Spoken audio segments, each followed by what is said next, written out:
হে আরহামার রাহিমিন, আপনিই তো প্রতিটি দুর্বল ব্যক্তির রব এবং আপনিই আমার রব। আপনি কার কাছে আমাকে ছেড়ে দিলেন?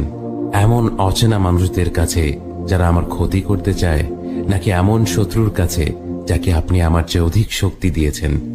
হে আল্লাহ, যদি আপনি আমার উপর রাগ না করে থাকেন তাহলে এর কিছুতেই আমার কিছু আসে যায় না, কিন্তু আপনার আশ্রয় পেলে আমার পরিস্থিতি আরেকটু সহনীয় হবে। হে আল্লাহ, আমি আপনার চেহারার নূরের কাছে আশ্রয় চাই, যা সব অন্ধকারকে উজ্জ্বল করে দিয়েছে, যা দুনিয়া এবং আখিরাতের সব বিষয়ের সংশোধক। আল্লাহ, আপনার রাগ এবং অসন্তুষ্টি থেকে আমি রেহাই চাই।